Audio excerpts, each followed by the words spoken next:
নমস্কার দর্শকবৃন্দ, আমি কৃষ্ণকান্ত সিনহা জানিয়ে আপনাদের সবাইকে স্বাগত জানাই। ইম্পর্টেন্ট গুরুত্বপূর্ণ কয়েকটা খবর নিয়ে আসলাম, সঙ্গে থাকবেন। ভিডিওটি দেখার সঙ্গে সঙ্গে চট্ট লাইক করে শেয়ার করবেন যাতে সবার কাছে গুরুত্বপূর্ণ খবরটা পৌঁছে যাক। দর্শকবৃন্দ, সবার প্রথম এইচএসএলসি রেজাল্ট আজকে দেওয়া হয়েছে।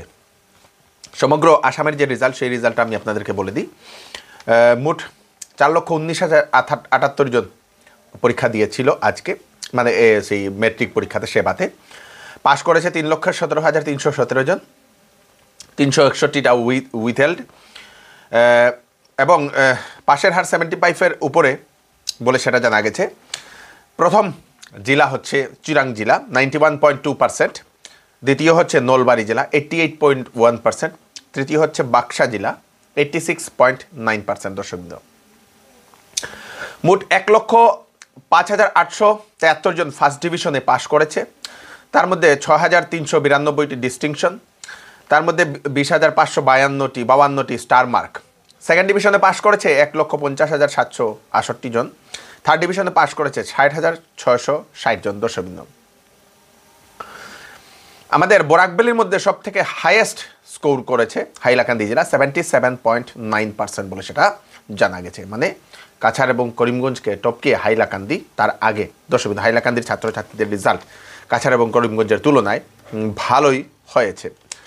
এইচএসএলসিতে যে প্রথম হয়েছে সেই ছেলেটির নাম হচ্ছে অনুরাগ দলুই, জোরহাটে তার বাড়ি, সেটা জানা গেছে। দর্শকবৃন্দ, সেকেন্ড হচ্ছে ঝর্ণা শইকিয়া, বিশ্বনাথে জেলাতে সেই মেয়েটির বাড়ি। এইবারের যে এইচএসএলসি যে মেট্রিকের রেজাল্ট, সেই মেট্রিকের রেজাল্টে সেবাতে আমাদের বরাকবলির মধ্যে মানে হাইয়েস্ট টপ করেছে 100-এ 100 ম্যাথমেটিক্সে। এইচএসএলসিতে doctor Kalam institute of science and এডুকেশনের ছাত্র সৌরজ্যোতি দে, শিলচরের অম্বিকাপট্টির সেই ইনস্টিটিউটের ছাত্র সৌরজ্যোতি দে ম্যাথমেটিক্সে 100-এর মধ্যে 100 পেয়েছে। জানা গেছে সারা আসামে মোট 8 জন 100-এর মধ্যে 100 পেয়েছে, এবং সেখানে সেই সৌরজ্যোতি দের নামও আছে 100-এর মধ্যে 100 ম্যাথমেটিক্সে। তা সেই সৌরজ্যোতি কিন্তু আমাদের বরাকবেলির মধ্যে টপ বলে সেটা সেই ইনস্টিটিউটের লোকেরা সেটা জানিয়েছেন, এবং আমরা শিলজানিজের পক্ষ থেকে সেই সৌরজ্যোতি দেকে আমরা অভিনন্দন জানাই। স্কুলের জন্য নিয়ম, আপনাদের ছেলেমেয়েরা যদি স্কুলে পড়ছে তাহলে আপনারা সেটা জেনে নিন। স্কুলের ব্যাগের ওজন নিয়ে সরকার দিয়ে দিয়েছে নিয়ম, যে কোন ক্লাসের ছাত্রছাত্রীদের কত কেজি ওজন হতে লাগবে সেই ব্যাগের।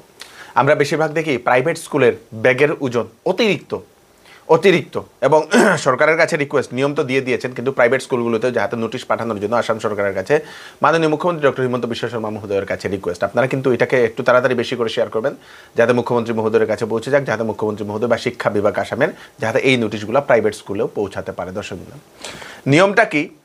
প্রথম শ্রেণী থেকে দ্বিতীয় শ্রেণী পর্যন্ত, মানে ছোট ক্লাস থেকে দ্বিতীয় শ্রেণী পর্যন্ত বাচ্চাদের সেই স্কুল ব্যাগের ওয়েট থাকবে 1.5 কেজি, তাও কিন্তু টিফিন জল এই ওজন মিলিয়ে, টিফিন এবং জল ওজন মিলিয়ে 1.5 কেজি। তৃতীয় শ্রেণী থেকে পঞ্চম শ্রেণী পর্যন্ত ক্লাস 3 to 5, সেখানে 2 থেকে 3 কেজি, ম্যাক্সিমাম 3 কেজি বলে দেওয়া হয়েছে, এবং ক্লাস 6 থেকে 7 অবধি 4 কেজি, এবং 8 থেকে 9 অবধি 4.5 কেজি, এবং ক্লাস 10 অবধি বলে দেওয়া হয়েছে 5 কেজির ওজন হতে লাগবে ব্যাগের। দর্শকবৃন্দ, ক্লাস 10 অবধি 5 কিলো হতে লাগবে, সব কিছু মিলে কিন্তু। এবং সেটার জন্য সরকার সেটাও নির্দেশ দিয়ে দিয়েছে। স্পেশালি এটা করার কারণ হচ্ছে শিশুদের অতিরিক্ত ওজনের কারণে শিশুদের হাড়ের বিভিন্ন ধরনের সমস্যা হয়, শুরু করে স্পন্ডলাইসিস শুরু করে বিভিন্ন ধরনের, এবং অনেক শিশুদের তো সেই শারীরিক অনেক ব্যাধি এসে যায় সেই অতিরিক্ত ব্যাগের ওজনের কারণে। সেজন্য সরকার এই নিয়মটা লাগু করে দিয়েছে। আপনারা দয়া করে এই যে আপডেটটা আপনারা দয়া করে সকল যারা প্রাইভেট স্কুল চালান, যারা সরকারি স্কুলের যারা ছাত্রছাত্রীদের সবাইকে আপনারা পাঠিয়ে দেবেন, যাতে তাদের কাছে পৌঁছে যায়। এবং আবার সরকারের কাছে রিকোয়েস্ট যে দয়া করে এই নোটিশটা যাতে প্রাইভেট স্কুলের জন্য বলে স্পেশালি মেনশন করে দিলে সেটা ভালো হবে ছাত্রছাত্রীদের। কারণ আমার ছেলেও প্রাইভেট স্কুলে পড়ে, ওর ব্যাগের ওজন যে প্রায় 15 থেকে 16 কিলো এরকম থাকে, তাই অনেক ভারী হয়ে যায়। ক্লাস 7-এ পড়ে, 6-এ পড়ার ছেলের যদি 15-16 কেজি যদি ওজন হয় তাহলে অনেক ভারী। তো এখানে জেনারেলি 6 থেকে 7 অবধি 4 কেজি বলে দেওয়া হয়েছে। তো তাই কিন্তু সরকারকে একটু মানে শিক্ষা বিভাগকে প্রাইভেট স্কুলগুলোকে সেই নোটিশটা দিয়ে দেওয়া দরকার। দর্শকবৃন্দ, আগামী 2 দিন আসামে ইয়েলো অ্যালার্ট জারি করে দিয়েছে আইএমডি। প্রচণ্ড বৃষ্টিপাত, ঝড় তুফান হবে। এবং গতকালকের যে ঝড় তুফানের কারণে সমস্ত আসামের বিভিন্ন প্রান্তে বাড়ি ঘর চাল উড়িয়ে নিয়েছে, অনেক দোকানপাটের চাল উড়িয়ে নিয়েছে। আমাদের শিলচরেও এরকম বিভিন্ন জায়গাতে দেখলাম। শিলচরের শঙ্কর বস্তিতে আমি নিজেই গিয়ে কাভারেজ করে আসলাম, সেখানেও ভয়াবহ অবস্থা, গাছ ভেঙে পড়ে গেছে, অনেক দোকানের চাল নেই, অনেক বাড়ির চাল নেই, এরকম অনেক মানুষের ক্ষয়ক্ষতি হয়েছে। দর্শকবৃন্দ, আপনাদের এখানেও কি ক্ষয়ক্ষতি হয়েছে কমেন্টে নিশ্চয়ই জানাবেন। এবং আগামী দুদিনও এরকম প্রচণ্ড বৃষ্টিপাত হবে। 21-22 তারিখ আপনাদের আরও বৃষ্টিপাত, প্রচণ্ড ঝড় তুফান হওয়ার সম্ভাবনা, তাই একটু সাবধান থাকবেন আপনারা।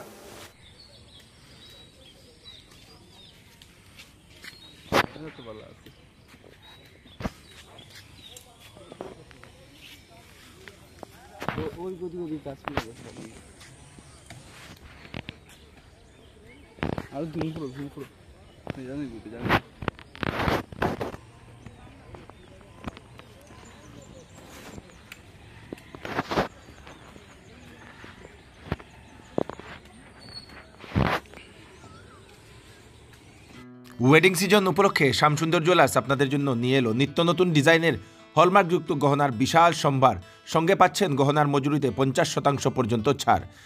এছাড়া এখানে আছে পুরাতন সোনার বদলে নতুন গহনা নেওয়ার বিশেষ সুযোগ। তাই দেরি না করে তাড়াতাড়ি চলে আসুন শ্যামসুন্দর জুয়েলার্সে। Shyamsundar jewellers, central road, Silchar. Phone number হচ্ছে 8486467636। এইবার চৌধুরী টেক্সটাইলে রিডাকশন ও ঈদের জন্য নিয়ে আসা হলো বাম্পার কালেকশন। বেনারসি 800 টাকা থেকে শুরু, জামদানি 300 টাকা থেকে শুরু, আপ টু 70% ডিসকাউন্ট ঈদের কালেকশনে। বেড কাভার পাবেন মাত্র 120 টাকায়। 10 দিনের মধ্যে কাপড় পছন্দ না হলে টাকা ফেরত পেয়ে যাবে। তাই তাড়াতাড়ি দেরি না করে চলে আসুন চৌধুরী টেক্সটাইলে। চৌধুরী টেক্সটাইল, ফাটক বাজার, গলি নম্বর 2, ফোন নম্বর 038422340663। ঝড় তুফানের কারণে কিন্তু বিভিন্ন এলাকাতে কিন্তু এখন বিদ্যুৎ পরিষেবা নেই, এবং বিদ্যুৎ পরিষেবা আপনাদের দিকে আছে কিনা সেটা জানান। অনেক জায়গাতে ইলেকট্রিক পোস্ট ভেঙে পড়ে রয়েছে এবং সেখানে হয়তো 2-3 দিন সময় লাগতে পারে। মুখ্যমন্ত্রী ডক্টর হিমন্ত বিশ্ব শর্মা মহোদয় শিলচরে আমাদের কাছাড়ে এসছেন সেই নির্বাচনী প্রচারের জন্য। ধলাইতে উনি গিয়েছিলেন, ধলাই, শিলকুড়ি এইগুলাতে উনি গিয়েছেন। তো ধলাইতে গিয়েও, শিলকুড়িতে গিয়েও অনেকটা প্রতিশ্রুতি উনি দিয়ে এসছেন। স্পেশালি আধার কার্ডের সমস্যা নিয়ে উনি একটা ইঙ্গিত করেছেন যে আগামী 6 মাসের মধ্যে সেই আধার কার্ডের বায়োমেট্রিকের যে সমস্যা, সেই সমস্যার সমাধানের জন্য সেটা চিন্তা করা হচ্ছে বলে মুখ্যমন্ত্রী একটা ইঙ্গিত করে গেছেন। দর্শকবৃন্দ, তার সঙ্গে সঙ্গে ডিভোটার, তারপরে আপনাদের ডিটেনশন ক্যাম্প, হিন্দু বাঙালিদের নাগরিকত্বের সমস্যা নিরসন করা, এইগুলো নিয়েও উনি বলেছেন। দর্শকবৃন্দ, তো আশা করি স্পেশালি যে আধার কার্ডের সমস্যায় অনেক মানুষ ভুগছেন, অনেক সরকারি স্কিম ওনারা পাচ্ছেন না, ব্যাংকের অ্যাকাউন্ট হচ্ছে না, অনেকের তো বেতন বন্ধ। তাই সরকারের কাছে রিকোয়েস্ট যাতে আধার কার্ডের বিকল্প কোনো একটা ব্যবস্থা করে দেওয়ার জন্য। দর্শকবৃন্দ, বলে দিয়েছেন যে এখন থেকে PMAY এর যে প্রধানমন্ত্রী আবাস যোজনার যে ঘরগুলার যে জিও ট্যাগ হয়, সেইগুলোর দায়িত্ব SHGর কর্মীদেরকে দেওয়া হবে। SHG কর্মীদেরকে সেইগুলোর দায়িত্ব, জিও ট্যাগ করার দায়িত্ব দেওয়া হবে বলে সেটা জানা গেছে। দর্শকবৃন্দ, ন্যাশনাল হেলথ মিশনের তরফ থেকে দেওয়া হয়েছে সতর্কবাণী। ন্যাশনাল হেলথ মিশনের তরফ থেকে দেওয়া হয়েছে সতর্কবাণী। বলে দেওয়া হয়েছে যে চিকেন পক্স যেটা, সেই চিকেন পক্স থেকে আপনারা একটু সাবধান থাকবেন। এখন চিকেন পক্স বাড়ছে। চিকেন পক্সে লাল লাল লাল লাল করে গোটা গোটা হয়, শরীরে অনেক ব্যথা থাকে, তার সঙ্গে সঙ্গে জ্বর থাকে, সর্দি কাশি এইগুলা থাকে। তো এইগুলা থেকে আপনারা বাঁচবেন। যদি এরকম কিছু হয় তাহলে ডাক্তারের পরামর্শ নেবেন। এই রোগগুলা হলে বেশি মানুষের সংস্পর্শে আসবেন না। দর্শকবৃন্দ, আরেকটা বলে দেওয়া হয়েছে, সেটা হচ্ছে আপনাদের ওয়াইল্ড